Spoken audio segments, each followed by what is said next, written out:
just got done reading this book about maybe 2 or 3 weeks ago, and I liked it.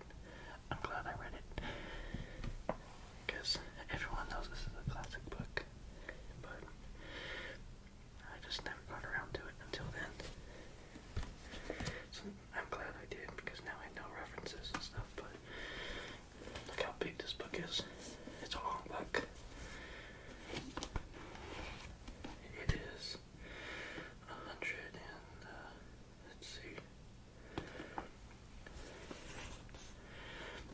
135 chapters, 625 pages.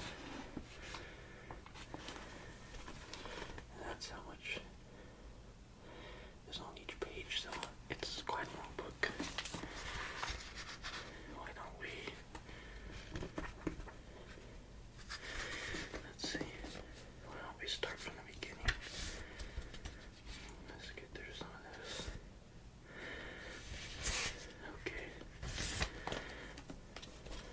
We will start from chapter 1. And by the way, we're reading this old book because since it's so old, it's in the public domain now, so I won't get any kind of copyright strike from it. Let's begin. Call me Ishmael.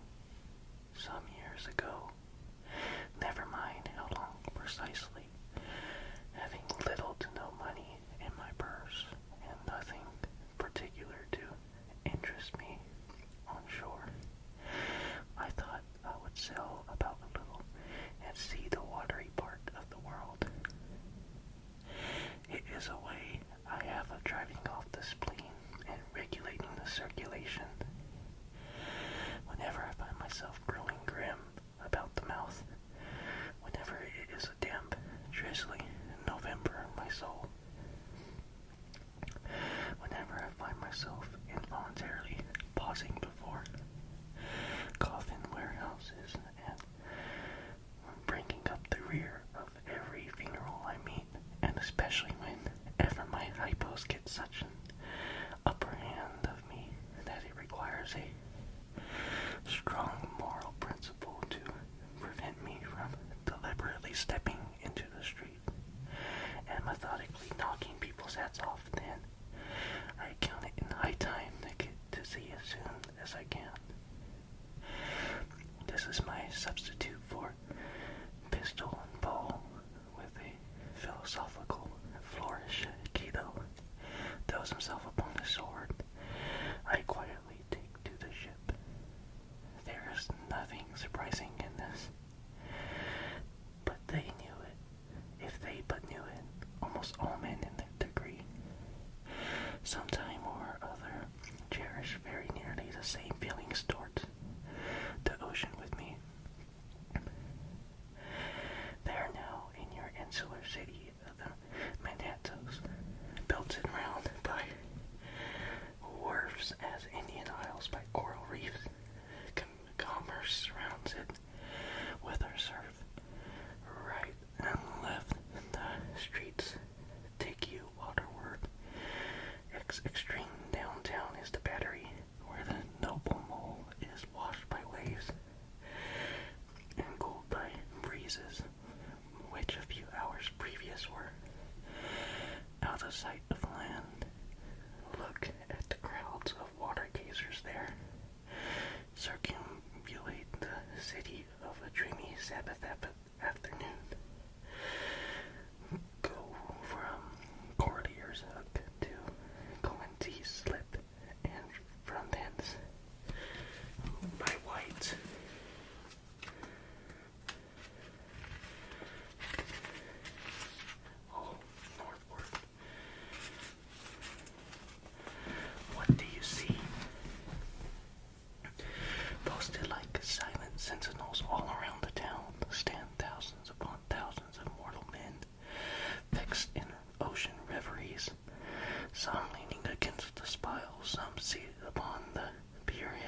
Are the green fields gone?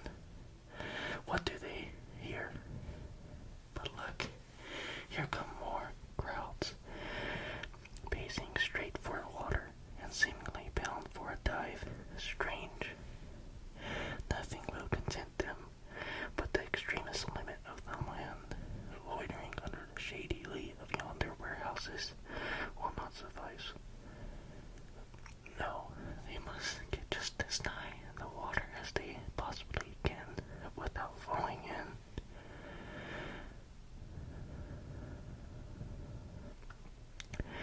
And there they stand, miles and leagues, inlanders all. They come from lanes, alleys, streets, and avenues, north, east, south, and west. Yet here they all unite. Tell me, does the magnetic virtue and the needles of the compasses of all those ships attract them thither? Once more, say you are in the country, and some highland of lakes. Take almost any path you please, and 10 to 1 it carries you down in a tail, and leaves you there by a pool in the stream. There is magic in it. Let the most absent-minded of men be plunged in his deepest reveries. Stand that man on his legs, set his feet a-going, and he will infallibly lead you to water. If water there be in all that region, should you ever be athirst in the great American desert, try this experiment. If your caravan happen to be supplied with a metaphysical professor, yes, as everyone knows, meditation and water are wedded forever. But here is an artist. He desires to paint you the dreamiest, shadiest, quietest, most enchanting bit of romantic landscape in all the valley of the Saco. What is the chief element he employs? There stands his trees, each with a hollow trunk, as if a hermit and a crucifix were within. And here sleeps his meadow, and there sleep his cattle. And up from yonder cottage goes the sleepy smoke. Deep into distant woodlands winds a mazy way, reaching to overlapping spurs of mountains, bathed in the hillside blue. But though the picture lies thus tranced, and though this pine tree shakes down its sights like leaves upon this shepherd's head, yet all were vain.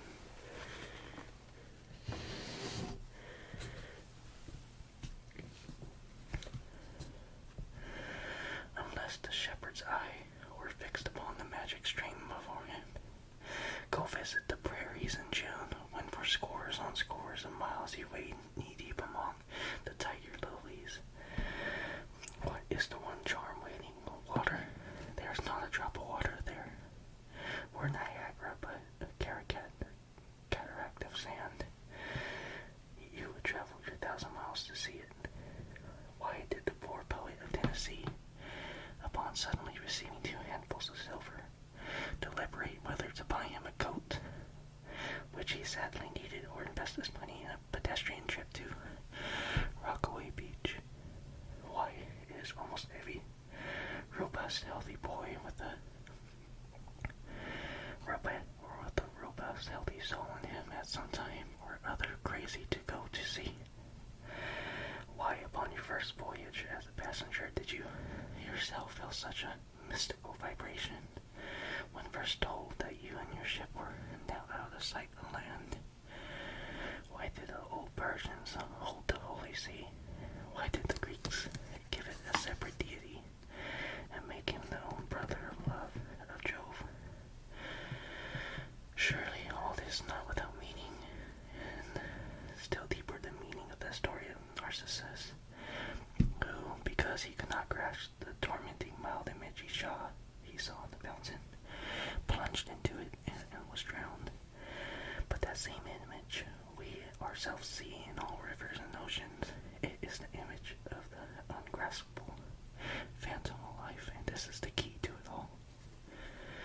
Now, when I say that I'm in the habit of going to sea whenever I begin to grow hazy about the eyes and begin to be overconscious of my lungs. I do not mean to have it inferred that I ever go to sea as a passenger. For to go as a passenger, you must need to have a purse. And a purse is but a rag unless you have something in it. Besides, passengers get seasick, grow quarrelsome, don't sleep at night, do not enjoy themselves much as a general thing. No, I never go as a passenger, though I am something of a salt. Do I ever go to sea as a commodore, or a captain, or a cook? I abandon the glory and distinction of such offices to those who like them. For my part, I abominate all honorable, respectable toils and trials and tribulations of every kind whatsoever. It is quite as much as I can do to take care of myself without taking care of ships, barks, brigs, schooners, and whatnot. And as far as going to cook, though I confess there is a considerable glory in that, as a cook, being a sort of officer on shipboard, yet somehow I never fancied broiling fowls, though once boiled, judiciously buttered, and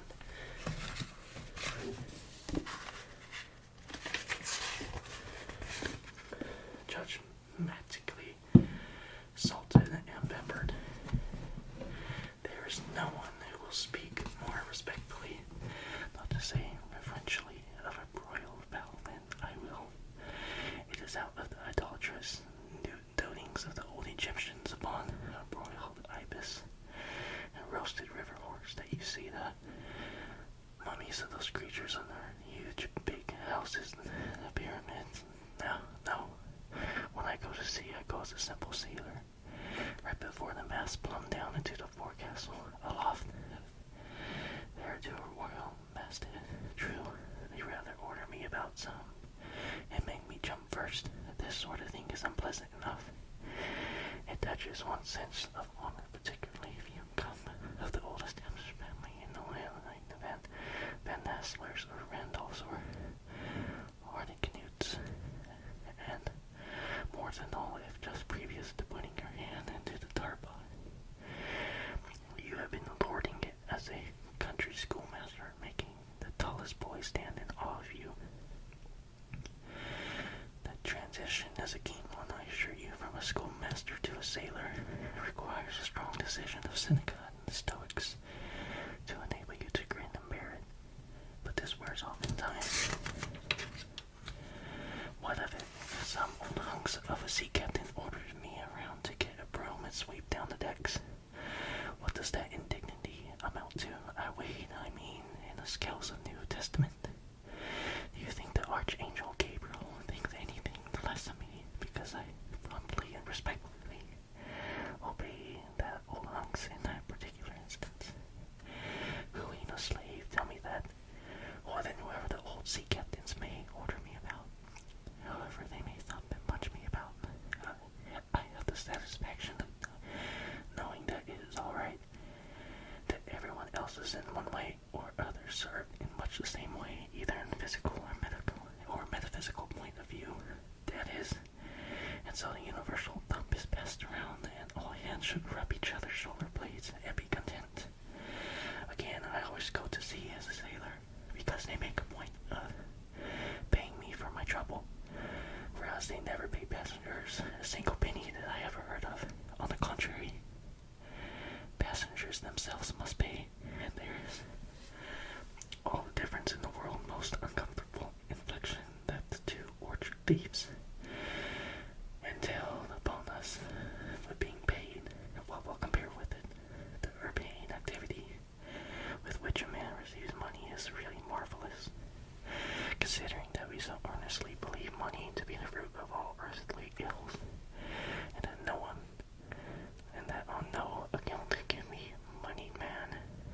a money man enter heaven. How cheerfully we consign ourselves to perdition. Finally, I always go to sea as a sailor because of the wholesome exercise appear here of the forecastle deck. For, as in this world, headway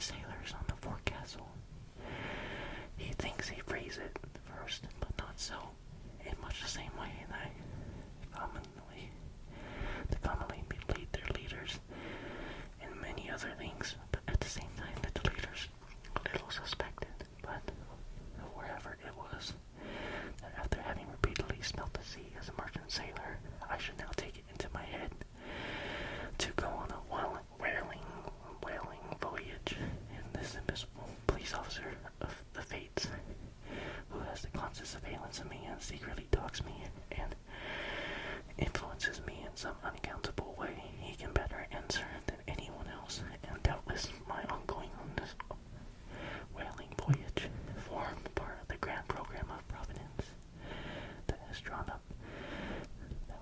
a long time ago. I came in as a sort of brief interlude and solo between more extensive performances. I take it that this part of the bill must have something like this: grand contested election for the presidency of the United States, whaling voyage by one Ishmael, bloody battle in Afghanistan. Though I cannot tell, it was exactly at those stage mangers the fates put me down for this shabby part of a whaling voyage, when others were set down for magnificent parts in high tragedies and short and easy parts in genteel comedies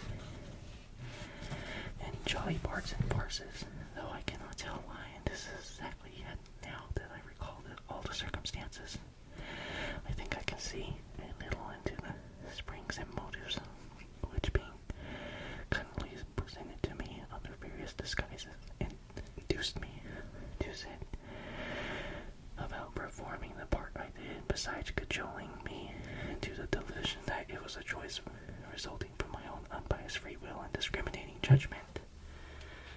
Chief among these motives was the overwhelming idea of the great whale himself, such a portentous and mysterious monster aroused by all my curiosity.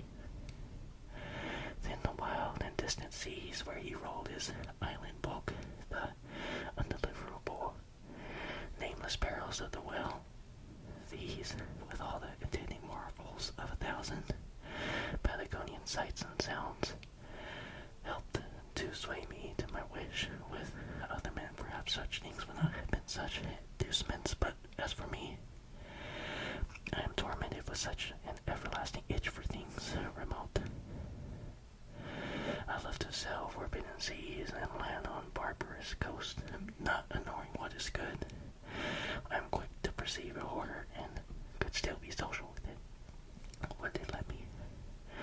Since it is but well to be on friendly terms with all the inmates of the place one lodges with. By reason of these things, then, the whaling voyage was welcome. The great floodgates of the wonder world swung open, and in the wild conceits that swayed me to my purpose, to and to there floated into my inmost soul endless processions of the whale, and midmost of them all, one grand hooded phantom like a snow hill in the air. Well, that's the whole first chapter of Moby Dick. I hope you guys enjoyed this. I hope you got some relaxation